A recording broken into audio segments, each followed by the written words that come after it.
오늘도 우리 보실 하나님의 말씀은 에베소서 5장 18절부터 21절까지 우리 다 같이 일어나서 하나님의 말씀 봉독하도록 하겠습니다. 자, 에베소서 5장 18절부터 21절까지 오늘 말씀입니다. 자, 오늘까지 아마 이 성령 충만에 대해서 설교를 하고 다음 주부터는 이제 디모데 전후서 디도서를 강해를 할 것입니다.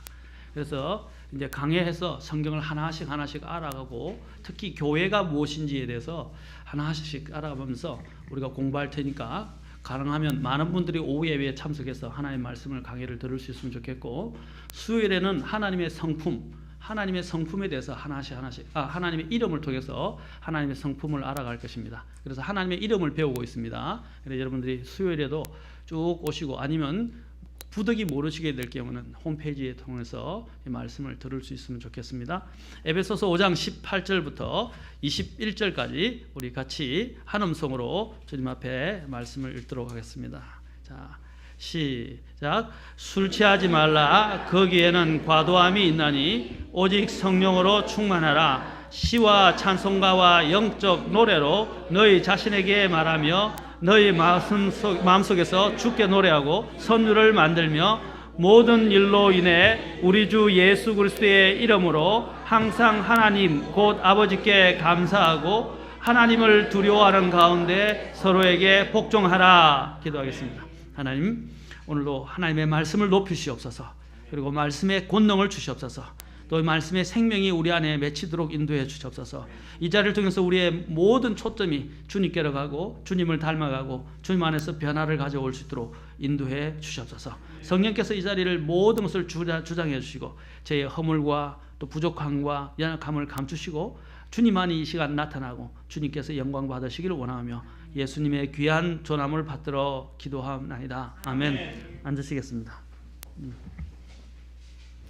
저는 성령 충만에 대해서 계속해서 말씀을 드렸습니다. 성령 충만의 정의에 대해서도 말씀을 드렸습니다. 그리고 성령 충만을 어떻게 받는가에 대해서 일반에서 잘못 가르치고 있는 은사주의 교회에서 잘못 가르치고 있는 부분에 대해서 제가 지적하면서 성령 충만인 것은 감정 충만이 아니다. 기분 충만이 아니다. 기도해서 충만을 성경에서 사실 충만케 해달라고 요구한 적은 없어요. 성경에서 기도가 아닌 첫 번째 성령 충만은 말씀의 충만이다 그랬습니다. 그리스도로 충만해지는 것으로서 그리스도께서 모든 지혜의 말씀 가운데 너희 안에 풍성히 거하게 하기를 원한다라고 하면서 골로새서 3장 16절에서 사도 바울이 이야기를 했습니다. 그래서 아까 우리 자매님이 매일 이제 성경을 보고 하나님과 동행하신다고 하셨는데, 이 말씀이 나 안에 풍성히 거해야만이 정말 그리스도께서 충만해지고 그리스도께서 내 삶의 지배자가 되시고 주관자가 되시고 통치자가 되심으로 성령께서 나의 삶을 이끌어가기 시작합니다. 오늘 하나님의 이 충만함을 받은 사람들을 보면 주님에게서 이끌림을 받는 것을 보게 됩니다. 분명히 갈라디아서에서 뭐라고 그랬습니까? 성령님의 인도하심을 따라라고 되어 있습니다. 성령님의 인도하심을 따라 살게 되고 성령의 인도하심을 따라 걷게 됩니다. 아멘. 그럼 어떻게 해야 성령 인도하심을 받는 것이냐? 성령 충만해야 돼요. 그럼 어떻게 해야 성령 충만을 받는 것이냐? 아까 첫 번째는 하나님의 말씀으로 충만해야 합니다. 말씀이 없는 생활은 우리에게 이런 가이드가 없는 것 같은 거예요. 여러분이 여행 갔을 때 가이드가 없어 보세요. 얼마나 고생을 합니까? 그렇죠? 그래서 저도 옛날 신혼여행 갔을 때 저희 집사람하고 택시를 빌려서, 그때는 이 내비게이션이 없어서 그냥 차를 렌트를 해서 다닐 수가 없었어요. 사고를 너무 많이 나가지고, 그래서 렌트를 하지 말라 그래서 그때는 내비게이션이 없어서 어떻게 했냐면 집사람하고 택시 한 분을 불러서 우리를 온 제주도 천지를 다 가이드를 했어요. 그래서 나 따라가기만 했어요. 천지라니까 좀 이상하죠. 천지 폭포도 갔으니까 어쨌든 자, 온 곳을 다 다녔습니다. 그래서 좋은 곳을 안 내는데 이제 돈이 좀 들어갔고 또 심지어는 정신과까지 사줘야 되는 게 그게 문제였지만은 어쨌든 자원 가이드를 통해서 사진도 다 찍어주고요, 그렇죠? 또 옆에서 필요한 것들을 다 이렇게 설명해주고 너무 좋았었어요. 편했어요. 그러니까 얼마나 편합니까? 마찬가지입니다. 하나님의 인도하심을 받는 건 이와 같은 거예요. 내가 살고자 하고 내가 가려면 막막해요. 어떻게 해야 될지 몰라요. 그러나 하나님께 내 자신을 맡기면 하나님은 나의 삶을 한 단계씩 인도해 주십니다. 그러면 평안한 거예요. 그리고 내 안에서 기쁨이 있고 불안한 요소가 없어요. 내 자신을 못 내려놓고 못 맡기고 하나님의 뜻을 알지 못하니까 항상 삶이 불안할 수밖에 없는 것입니다. 우리는 매일매일 그리스도의 말씀에 인도하심을 받아야 합니다. 시편 119편 105절에서 주의 말씀은 내 발의 등이요 내 길에 빛이니이다 라고 했어요. 주님의 말씀이 내 발과 길에 등과 빛이 되어주지 않으면, 그 말은 왜 등이라고 했을까요? 대낮 같은 해라고 이야기하지 않고 왜 등이라고 했을까요? 우리의 삶은 어둠의 길을 걸어가는 것 같고 한 걸음 한 걸음 내디딜 때마다 주님의 빛이 필요하기 때문입니다. 그 빛이 어디서 오는 것입니까? 매일 하나님의 양식과 말씀과의 교제를 통해서 하나님이 빛을 비춰주시는 거예요. 그걸 의지하면서 살아가는 법을 배워야 됩니다. 그게 하루는 아니지만 오랜 시간을 보십시오. 그러면 많은 장구한 세월을 한번 생각해 보십시오. 내가 달라져 있고 내가 어느 길에 서 있는가를 확신하고 기뻐하게 될 것입니다. 그러나 아무것도 알지 못하는 상태에서, 빛이 없는 상태에서 그냥 이래 가다가 좌충우돌하고 미끄러져 내려가면 지금 내가 서 있는 나중에 장소는 어디가 되겠어요? 정말로 내 자신도 안전을 보장받을 수 없는 곳에 내가 와 있다는 사실을 발견하게 됩니다. 매번마다 주님의 빛의 인도함을 받아야 돼요. 그러기 위해서는 하나님의 말씀을 늘 붙잡아야 됩니다. 그런 말씀 안에서 확신 가운데서 거하면서 걸어가야 한다는 것입니다. 그래서 주님의 첫째는 말씀 충만이라고 했어요. 두 번째는 어떻게 해야 된다고 그랬어요? 제가 기억나시는 분? 두 번째는 순종한다고 그랬어요. 순종을 할 때 특히 이 부분은 사도행전 4장에서 4장과 5장에 나오죠. 베드로와 사도들이 복음을 전할 때 어떻게 했어요? 사람의 말을 듣는 것보다 하나님의 말씀을 듣는 것이 더 낫다라고 이야기하면서 어떻게 했어요? 순종을 하기 시작했어요. 순종을 하니까 어떻게? 하나님이 힘을 주시고 담대함을 주시고 충만하게 하셔서 하나님의 말씀을 더 담대하게 전하게 만드셨어요. 아멘? 순종을 할 때 하나님 중에 기도해서 오는 게 아니에요. 순종을 통해서 오는 것입니다. 내 자신의 죄를 벗어버리고 하나님 앞에 자백하고 하나님의 도움을 구하고 하나님의 말씀에 순종하기로 결단하기 시작할 때 하나님의 도우심이 있게 된다 이 말입니다. 하나님은 인격적이세요. 하나님은 억지로 끌고 가는 분이 아니십니다. 그래서 사람들이 오히려 진리를 더 발견하기 어려울 수도 있어요. 마귀는 원하면 어떤 사람 속에 들어가서 그 사람을 해짓고 그 사람을 강권적으로 역사하고 지배하고 마귀 들리게 만들 수 있지만 하나님은 그렇게 하지 않습니다. 하나님은 인격적으로 부르신다 이 말입니다. 거기서 응답하고 응답의 결과에 대한 부분은 내가 책임지는 거예요. 내가 하는 것에 따라서 결론이 나게 된다는 것입니다. 세 번째는 어떻게 한다고 그랬습니까? 말씀을 복음을 선포할 때, 구령을 하게 될 때 성령 충만을 잊게 됩니다. 구령할 때 그 기쁨을 아십니까? 눈물로 씨를 뿌린 자는 뭐라고 했어요? 기쁨으로 단을 거둘 것이라. 반드시 기뻐하며 단을 거두고 돌아올 것이라고 말씀하셨어요. 하나님이 주시는 그 기쁨은 특히 복음을 전할 때 전해본 사람 아니에요. 한 영혼이 구원받는 것, 한 영혼이 무릎 꿇고 우리 구주 예수 그리스도를 인정하고 죄를 회개하고 예수님을 자기의 구원자로 받아서 영원한 생명을 얻었다고 확신하게 될 때 하늘의 천사들 가운데도 큰 기쁨이 있을 뿐 아니라 그 복음을 전하는 자들에게도 큰 기쁨이 있고, 그래서 사도 바울이 데살로니가 교회에서 뭐라고 했습니까? 너희가 나의 자랑이고 나의 기쁨이요 라면서 기쁨의 관에 대해서 언급을 했다는 것입니다. 환희의 관, 바로 하나님 앞에 섰을 때 구령자에게 주는 것이 기쁨의 관 아닙니까? 그렇죠? 그 기쁨이 어디서 오는 것입니까? 복음을 전했을 때 하늘에 갔을 때 보십시오. 주님께서 이제 딱 상을 베푸시는 자리에 딱 있는데, 주님 이 사람이 저를 주님께로 복음을 전해서 인도했습니다 할 때 얼마나 기쁘겠습니까? 딱 가니까 저기 그 사람이 천국에 와 있네. 와. 그럼 그분이 와서 아이고 형제님 때문에 자매님 때문에 제가 주님을 알게 되었습니다. 너무 감사합니다. 형제님이 아니었더라면. 그런 감격이 적게 안 하셨어요? 그래서 사도 바울이 너희가 나의 자랑이요 나의 기쁨이라고 말씀한 거예요. 복음을 전할 때 우리는 하나님이 주시는 충만함을 더 잊게 됩니다. 그 충만함이 있을 때 우리는 어떻게 해요? 우리가 에너지 배터리를 충전시키듯이 배터리를 충전시키면 어떻게 해요? 쭉 가죠. 그런데 계속 있으면 어떻게 해요? 또 방전되죠. 완전 방전까지 가면 안 되겠죠. 그렇죠? 방전될 때 차도 마찬가지. 완전 방전되면 배터리를 갈아야 됩니다. 그런데 완전 방전되기 전에 어떻게 해요? 쭉 사용하다 계속 배터리의 힘을, 그렇죠, 엔진을 돌려서 또 배터리를 충전시켜 이제 이게 수명이 닿으면 다시 배터리를 교체하는 것처럼 우리의 삶도 마찬가지예요. 이 배터리를 충전시키는 것처럼 우리의 삶도 어떻게 해요? 성령으로 항상 충만함을 입어야 돼요. 하다 보면 고갈되고 또 이렇게 약해지가 있어요. 그러면 또 어떻게 해요? 성령 충만함을 또 하나님의 말씀을 통해서 순종을 통해서 또한 복음을 전하면서 또 때로는 뭐 기도한다고 나쁜 건 아니에요. 기도를 통해서 주님께 도움을 구하고 주님께 충만함을 입혀달라고 또 간구하고 그렇게 해서 채워지는 거예요. 이 성령 충만을 아는 사람 특성은 뭐냐면 아까 갈라디아서서 이야기한 것처럼 육신의 행동들이 나타나기 시작합니다. 육신의 행위들. 육신의 행위들이 무엇입니까? 성령을 거스립니다. 하나님의 법을 대적하게 합니다. 그리고 성령의 인도하심을 거부하게 됩니다. 무엇입니까? 자, 한번 봅시다. 갈라디아서 5장입니다. 갈라디아서 5장. 저는 여러분이 몰라서 설교하는 게 아니에요. 문제는 뭡니까?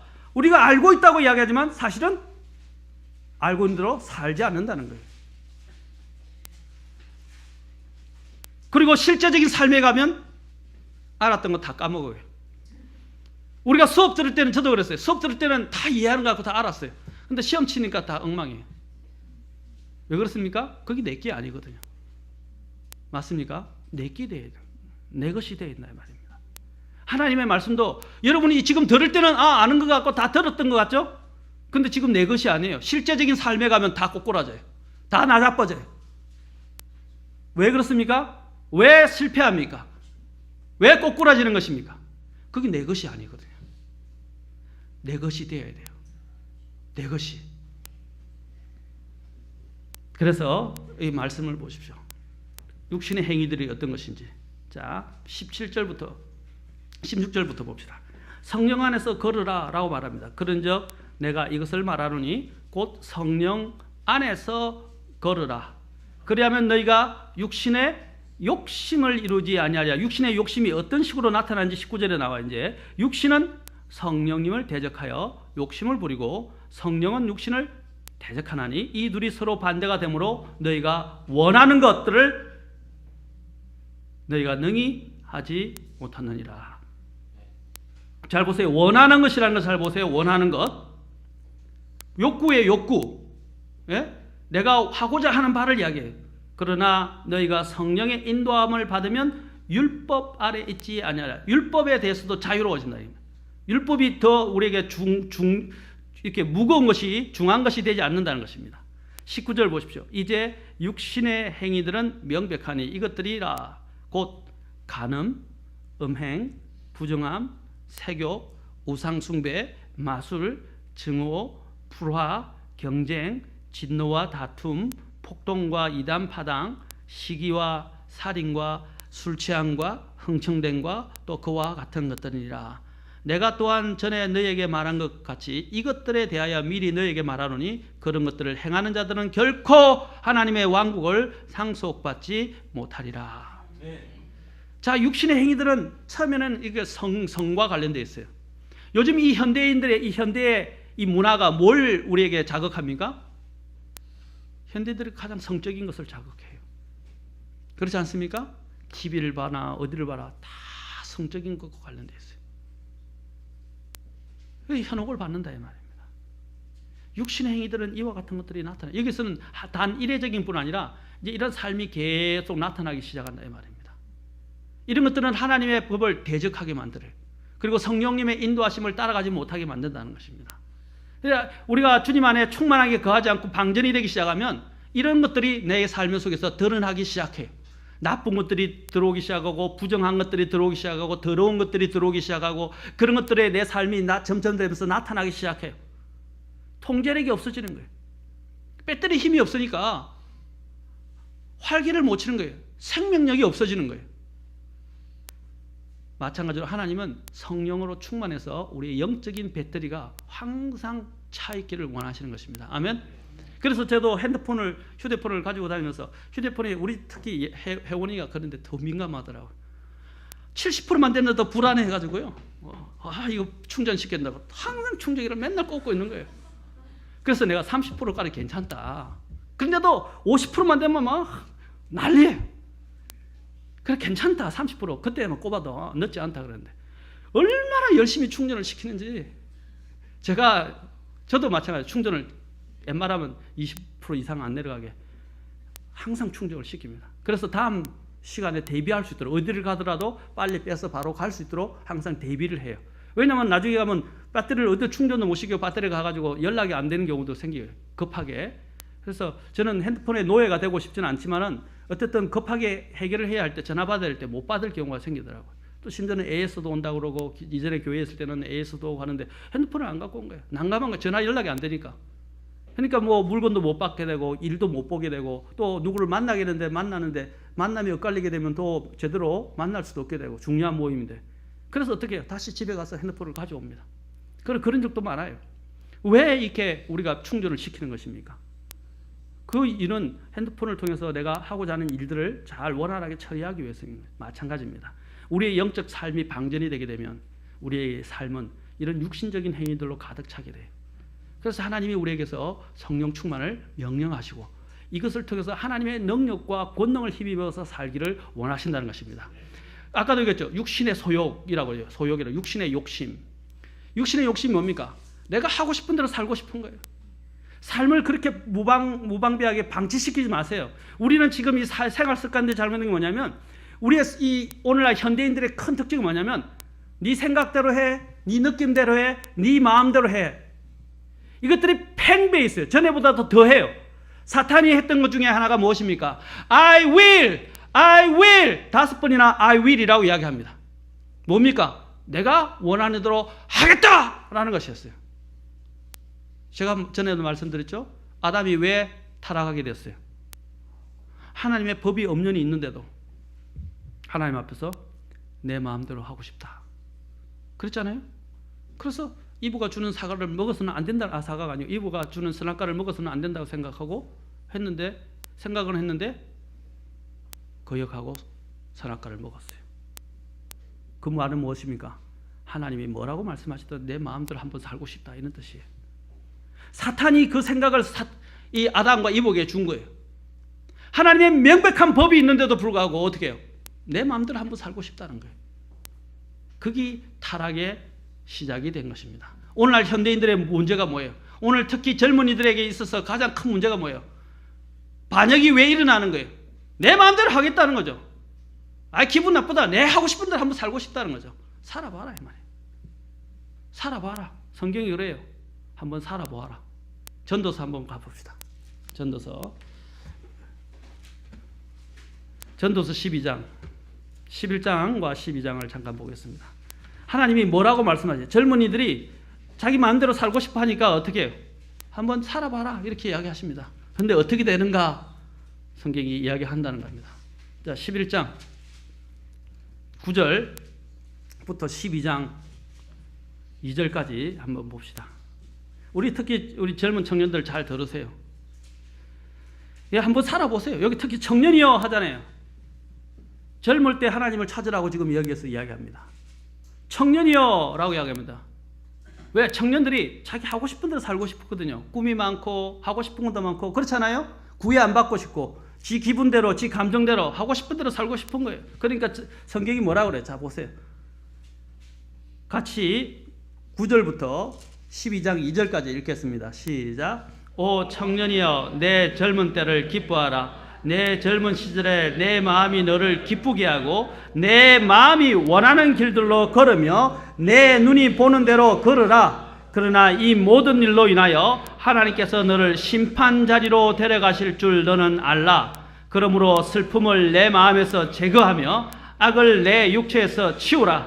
어릴 때와 젊을 때는 헛된 것이니라. 이제 내 젊은 시절에 내 창조자를 기억하라. 곧 재난의 날들이 이르기 전에 혹은 내가 말하기를 내가 이 해들을 기뻐하지 아니하노라 하는 그런 해들이 가까이 이르기 전에 해와 빛과 달과 별들이 어두워지기 전에 혹은 비가 온 뒤에 구름들이 되돌아오기 전에 기억하라. 자, 12장 1, 2절이 말하는 바가 뭐예요? 세상의 재난, 마지막이 오기 전에, 끝나기 전에, 종말이 오기 전에, 아니면 심판자를 만나기 전에 어떻게 해요? 기억하라. 누구를? 창조주를 기억하라. 분명히 어떤 사람들은 또 이렇게 합니다. 성경을 제대로 잘 안 보는데 11장 9절만 딱 떼가지고 야 청년이여 젊은 때를 기뻐하고 마음대로 기뻐하고 하고 싶은 대로 걸으고 눈이 보는 대로 걸어라 이렇게 해가지고 설교를 하려고 이런 사람들도 있어요. 이걸 성경적으로 뭐냐면 영어로 sarcastic이라고 그러는데 이게 뭐냐면 비아냥거리는 말이라 이 말입니다. 그렇죠? 이것이 뭐냐면 반어법적 표현이에요. 네가 그렇게 할래? 그래 한번 해봐라. 성경에는 그런 예가 많이 나옵니다. 그렇죠? 해봐라 이 말입니다. 그런데 어떻게 될 것인가? 바로 10절에서 이야기하잖아요.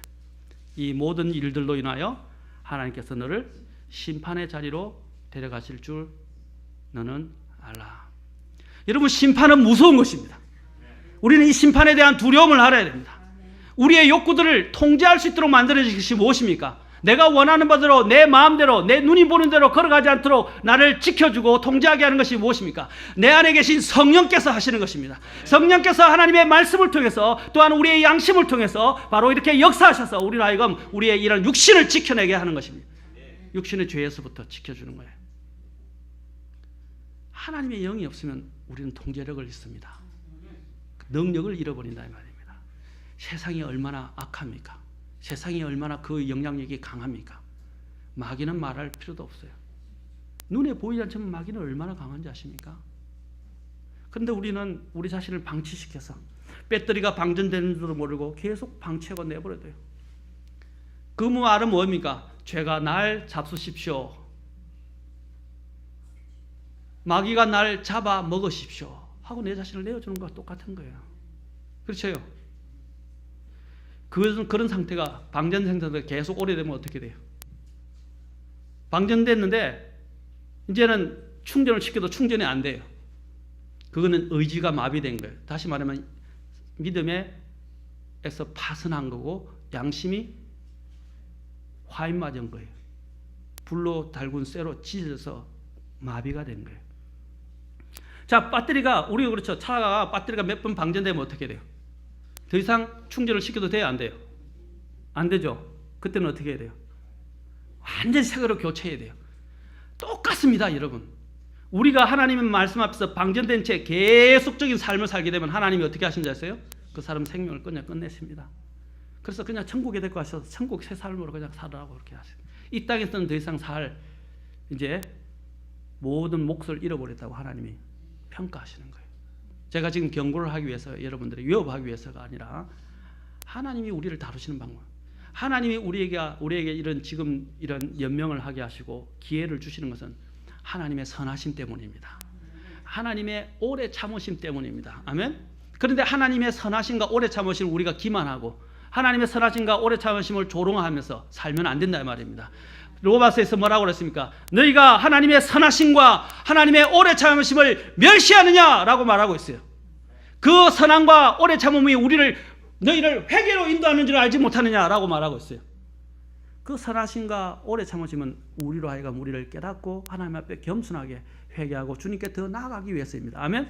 구원으로 생명으로 풍성함으로 나아가기를 원하시는 거예요. 하나님이 우리에게 원하시는 것은 우리의 멸망이 아니라 우리의 평안입니다. 하나님께서 우리에게 원하는 것은 우리의 멸망이 아니라 우리에게 영원한 생명을 누리고 또한 풍성히 누리는 것이었습니다. 아멘. 내가 온 것은 양으로 생명을 얻게 하고 더 풍성히 얻게 하려 하는 것이라고 말씀하셨어요.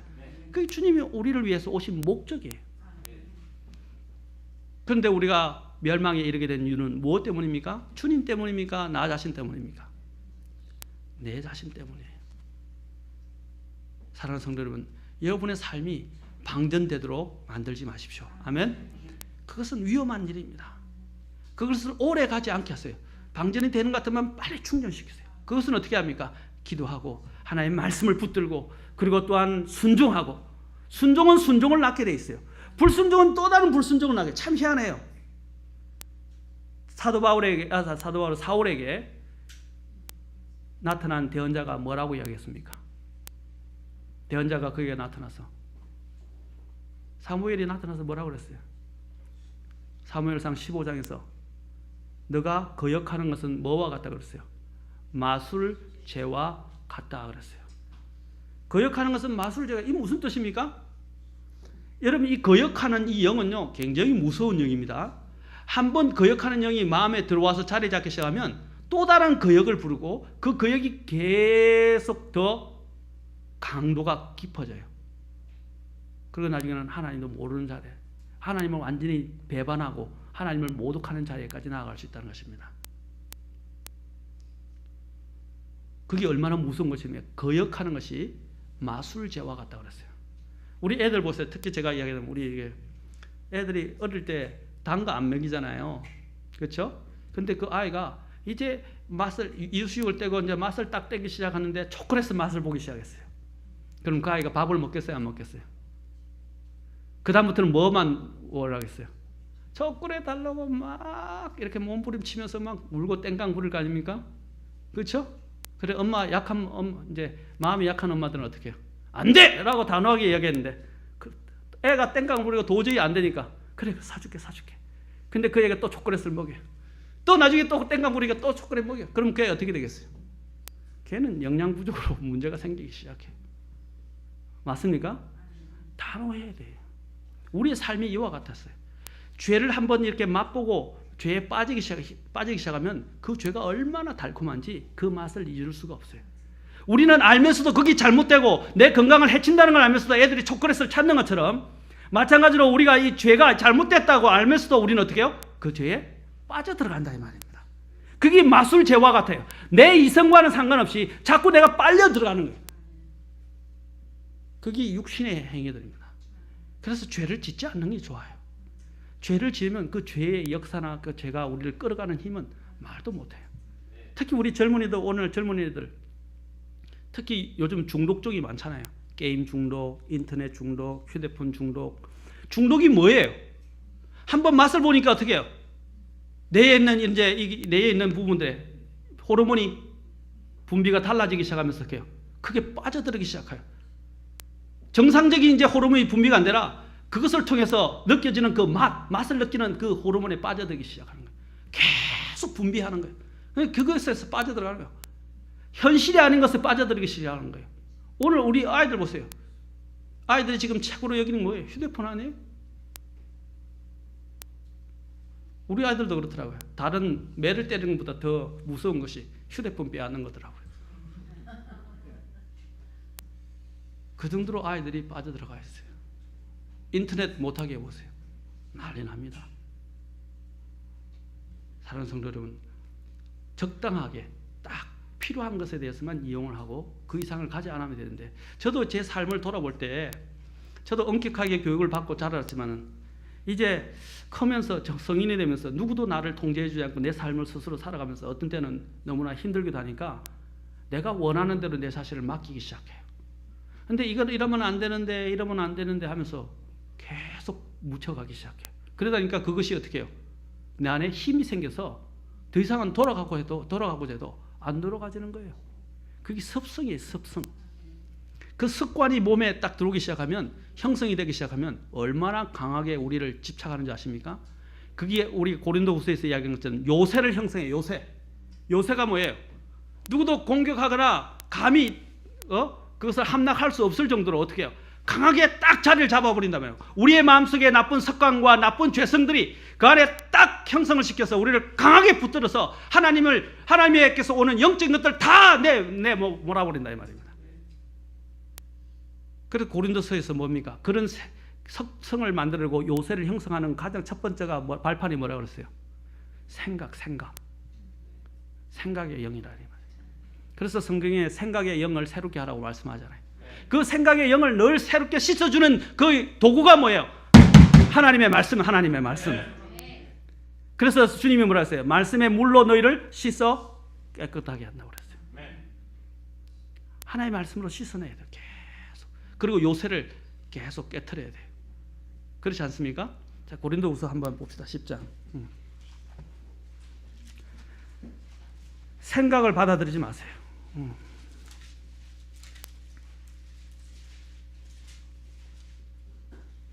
자, 여기서도 육신대로 걷는 사람에 대해서 이야기합니다. 자, 2절부터 10장, 고린도후서 10장 2절부터. 여러분에게만 설교하는 게 아니고 저 자신에게도 설교하는 겁니다.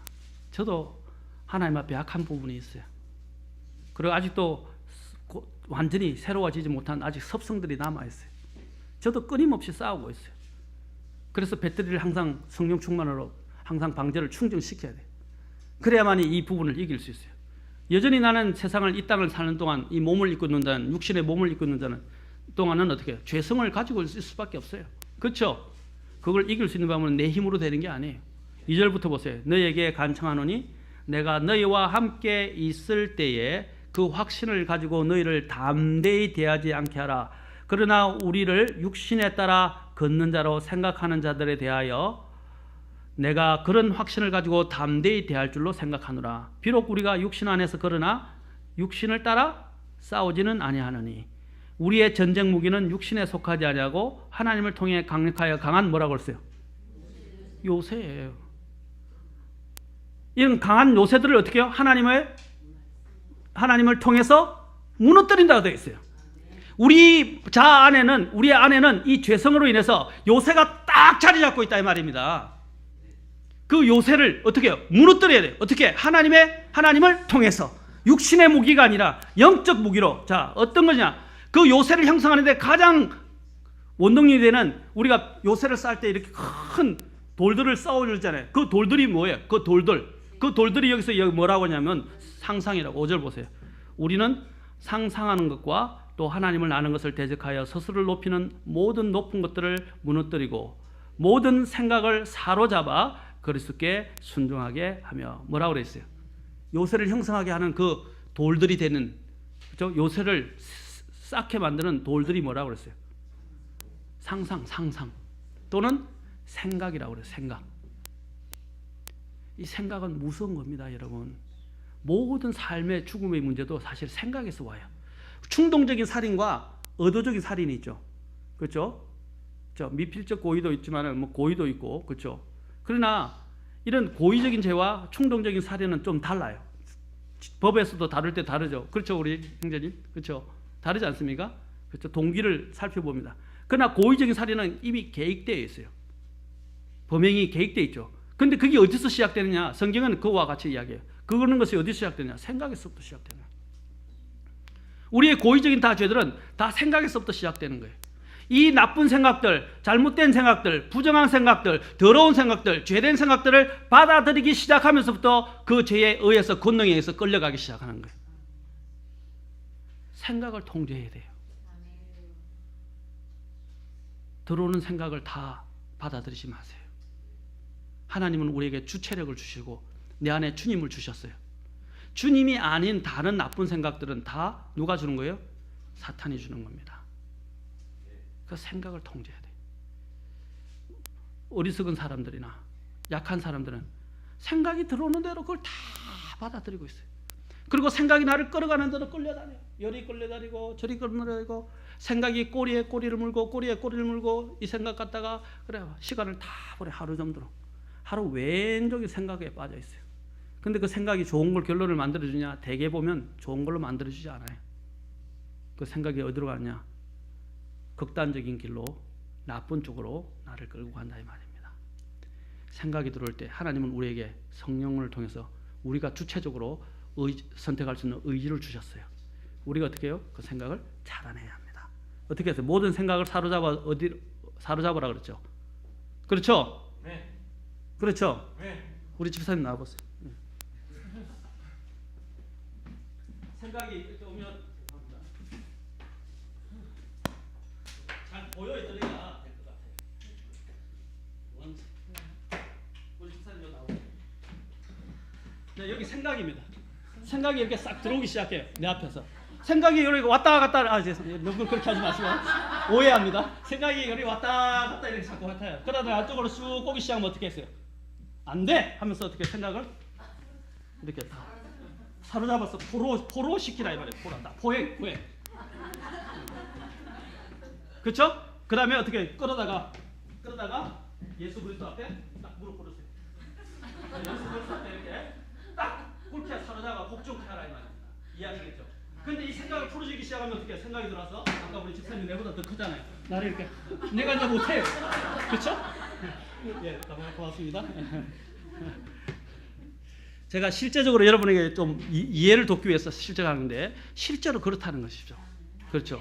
그래서 이 생각을 들어오기 시작할 때부터 이미 빨리 조기에 차단해서 생각을 돌려야 된다 말입니다. 로마서 7장으로 잠깐 가봅시다. 우리의 모든 대표불의 요새가 어디서 생성되냐? 이 생각에서 온다 이 말입니다. 그래서 이 죄가 이제 내 안에 들어오기 시작하고 유혹으로 들어오고 나쁜 것들이 육신의 생각들이 들어오기 시작하면서 우리를 어떻게 만듭니까? 우리로 하여금 잘못된 길로 끌고 들어가게 된다는 것입니다. 자, 보세요. 7장, 로마서 7장.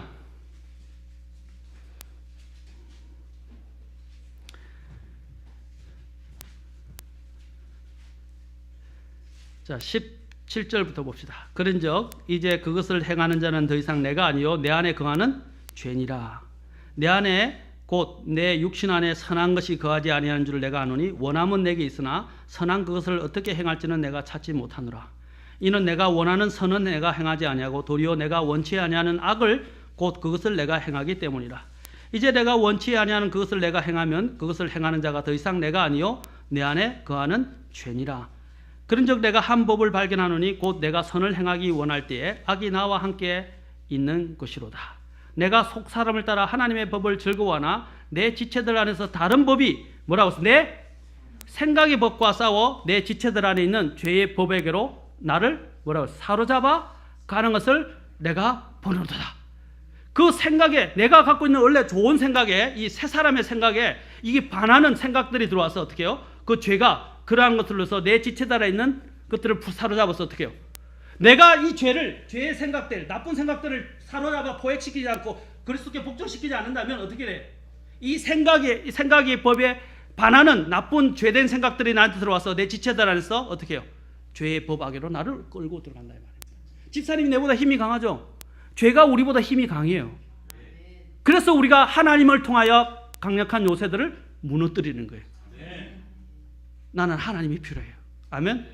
그래서 그렇게 말하면서 뭐라고 했어요? 자, 그런 사람을 24절에서 나는 비참한 사람이로다. 이 사망의 몸에서 누가 나를 건져내랴. 생각은 무서운 것입니다. 그런데 사도 바울이 감사해요. 25절 같이 읽겠습니다. 25절하고 8장 1절 2절입니다. 25절 8장 1절 2절 같이 시작.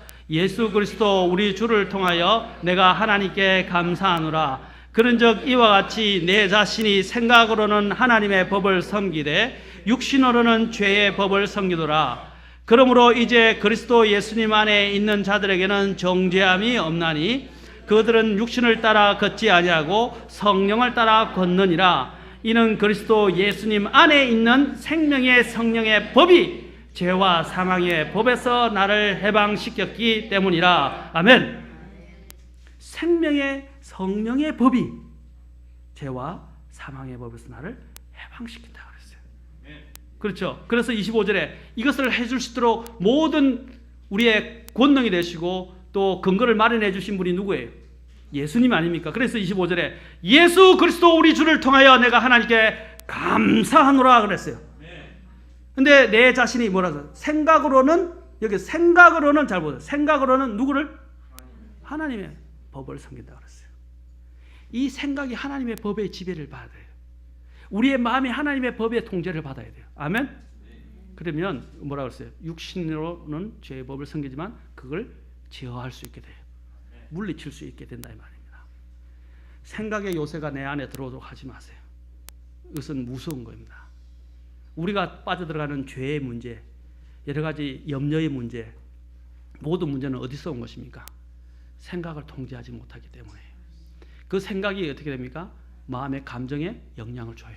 감정이 어때요? 여러분이 옛날에 누구한테 한 대 쥐어 터졌다. 그러면 어떻게 해요? 갑자기 갔는데 그 생각이 딱 들어와요. 근데 옛날에 어떻게 쥐어 터지니까 생각하니까 기분이 굉장히 나빠져요. 그리고 마음이 안 좋아져요. 그러니까 어떻게 해요? 다른 사람을 이제 만나는데 만나도 보니까 그 생각 때문에 더 기분이 안 좋아요. 그러니까 내 행동이 거칠게 나가요. 누가 이야기하는 게 됐어. 왜 그 행동이 나오게 된 거예요? 그 생각에 의해서 내가 사로잡혀서 그 생각에 부정적인 영향을 주니까 내 태도가 달라지기 시작하는 거예요.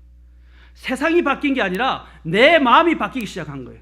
나쁜 생각으로 해서. 맞습니까? 그러니까 달라져 보이는 거예요.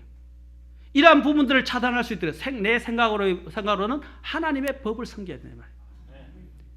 하나님의 법, 그것을 지배하면서 나에게 능력을 주시는 분이 계신데 그것이 바로 성령님이다 이 말입니다. 성령님의 충만을 왜 입어야 하는지 우리는 여기서 알 수 있어요. 그렇지 않으면 나는 육신의 지배를 받을 수밖에 없고 육신의 생각들이 들어오게 되고 육신에 의해서 끌려가게 되고 죄 앞에 나중에는 사로잡혀서 내가 질질 끌려가는 나의 비참한 모습을, 사망의 모습을 보게 된다는 것입니다. 나쁜 생각이 있을 수 있어요. 세상에 살다 보면 억울한 일, 오해받는 일, 원치 않는 일 얼마나 마음이 아파요. 그렇죠? 근데 그게 눌려 앉지 마세요. 자꾸 거기 빨리 가면 생각한다고 일이 해결돼요? 돼요 안 돼요? 대부분의 생각 보면 제가 이야기했지만 헛된 내가 할 수도 없는, 바꿀 수 없는 생각들 속에 사로잡혀서 시간을 보내고 있어요. 내가 바꿀 수 없는 거예요. 그럼 우리는 누가 필요해요? 하나님께 맡기고 나의 삶을 최선으로 인도하시는 주님에 대한 믿음을 갖고 주님 앞에 내려놓으라 이 말입니다. 모든 걸 맡겨버리세요. 저를 제가 제일 좋아하는 구절이 베드로전서 5장 7절 아닙니까? 너의 염려를 어떻게 해요? 너의 모든 염려를 주께 맡기라. 주께 맡기라. 그러면 그분께서 너를 돌보시기 때문이라. 아멘. 하나님은 우리를 돌보세요. 그냥 생각에 사로잡혀 빠져들어가 살지 마세요. 무의미하게 시간을 낭비하고 포기하면서 좀 이렇게 소극적인 삶을 살지 말라 이 말입니다. 적극적으로 하나님을 생각하고 생각의 법을 성령을 통해서 통제하고 하나님이 주신 것 좋은 것들을 생각하고 다른 사람을 섬기고 복음을 생각하고 그리스도를 생각하고 하나님이 나에게 맡겨주신 사명을 생각하고 또 내가 해야 할 일들을 생각해 보십시오. 그럼 바빠요. 바쁘지 않겠어요? 방치하지 마세요. 가장 위험한 것이 자기 자신을 방치하는 거예요. 가장 위험한 거예요. 사탄이 제일 좋아하는 사람이 자기 자신을 그냥 무방비하게 방치하는 사람이에요. 그러면 하나님께서 내 삶에 긍휼을 주시면서 나의 편이 되십니다. 이미 내 안에 계세요. 아멘? 근데 그 자원을 활용해야 되는데 지금 여기 아프리카에 있는 사람들이나 특히 다른 민족들, 특히 몽골도 마찬가지고 지금 카자흐스탄도 마찬가지고 카자흐스탄 우리 선교회 보고 봤죠? 카자흐스탄은 왜 못 살고 있어요? 거기서 왜 못 사는 거예요? 자원은 엄청 많은데 자원을 개발을 못한 거예요.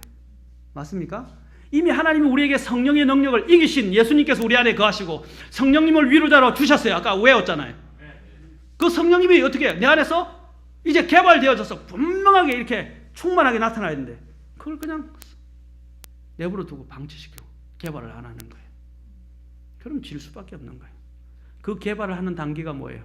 공사하는 것이 성경을 읽는 거예요. 아멘? 매일 성경을 읽고 그 말씀을 의지하는 것, 그 말씀을 의지해서 살아가는 것. 두 번째로 순종하는 것. 세 번째로는 어떻게 합니까? 이 말씀을 가지고 복음을 전가하는 것.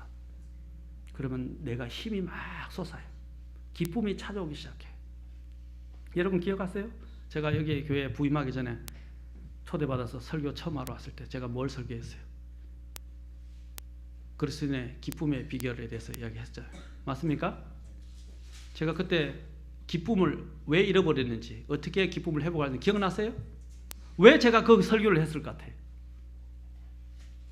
기억나십니까? 우리가 기쁨을 잃어버리는 이유들이 바로 그게 다 있었어요. 오늘 이 시간을 통해서 다시 이러한 하나님이 주시는 기쁨을 회복할 수 있기를 바랍니다. 더 시편 51편 잠깐 봅시다. 시편 51편. 자, 여기 보시면 우리가 특히 내가 죄에 빠지거나 잘못에 빠지거나 혹시 내가 부정적인 것에서 아니면 죄에 사로잡히거나 내가 하나님 앞에 불순종하거나 또 잘못된 삶을 살아왔다면 오늘 여기서 보십시오.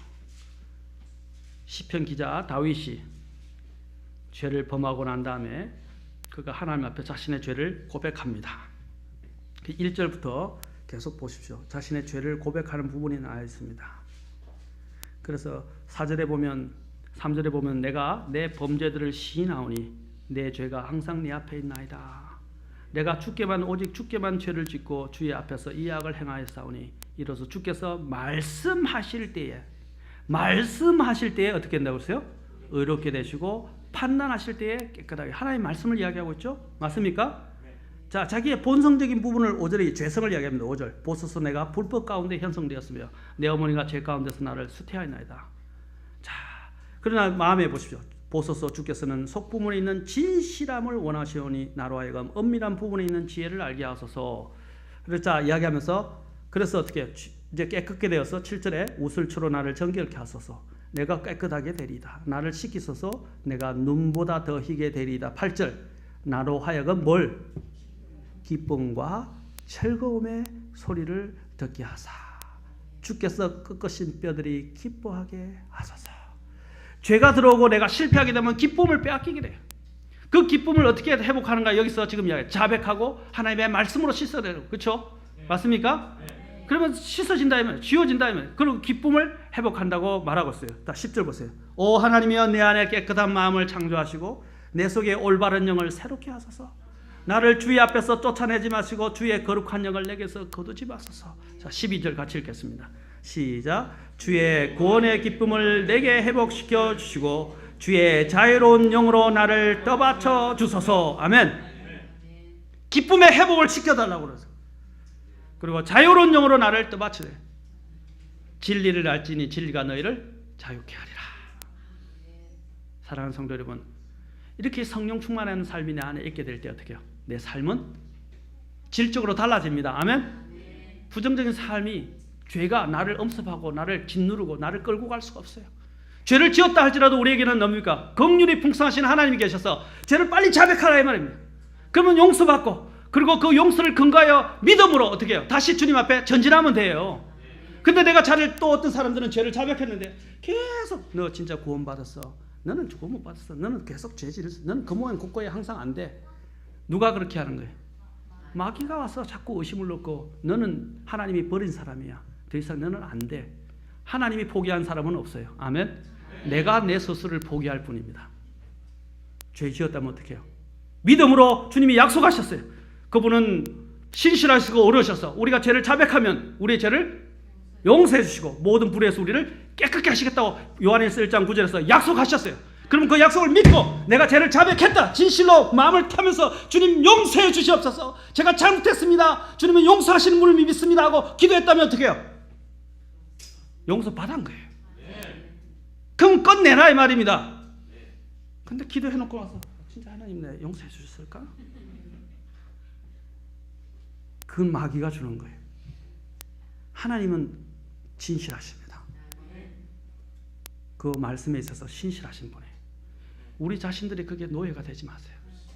버리세요. 내 생각, 내 감정, 내 느낌이 아니라 하나님이 뭐라고 말씀하셨느냐? What says the scripture? 사도 바울이 이야기했어요. 성경이 뭐라고 말씀하시느냐? 그러면 period. 그냥 마침표 끝난 거예요. 딱 마침표 찍은 거예요. 맞습니까? 내 스스로 나를 옥죄고 가두지 마세요. 나는 해방되었어요. 주께서 약속하신 말씀에서 자유롭게 되었어요. 그것을 힘입어서 기쁨을 가지고 주님 앞에 나가시기 바랍니다. 그게 성령 충만이에요. 아멘? 그러면 기쁨이 내 삶에 활력이 돋아나고 삶이 달라지게 될 것입니다. 사랑하는 성도님, 우리 교회 성도님들은 좀 활기가 많고 다른 데보다 더 밝은데 좀 더 활력이 활활 넘쳐서 다른 사람이 오면 왜 이 사람들이 미친 사람들처럼까지 이렇게 기뻐하고 감사하고 삶이 다를까 하는 그런 생각을 가져야 돼요. 그렇지 않습니까? 우리가 미쳤어도 주를 위해서 미쳤다고 그랬잖아요. 미쳤다 할 정도로 성령 충만했을 때 오순절에 성령 충만할 때 그들이 뭐래요? 새술에 취했도다 그랬잖아요. 맞습니까? 충만한 사람은 참 미쳤다 할 정도로 삶이 너무나 달라지는 거예요. 기쁨으로 가득 차 있고 권능으로 가득 차 있어요. 그게 성령 충만한 사람의 모습입니다. 저는 여러분들의 모습을 볼 때마다 그런 모습들로 가득 차 있는 여러분의 모습을 볼 수 있기를 바랍니다. 또 여러분들이 저를 봤을 때도 그런 모습으로 가득 차 있는 제 모습이 되기를 저도 주님 앞에 간절히 바랍니다. 기도하시겠습니다.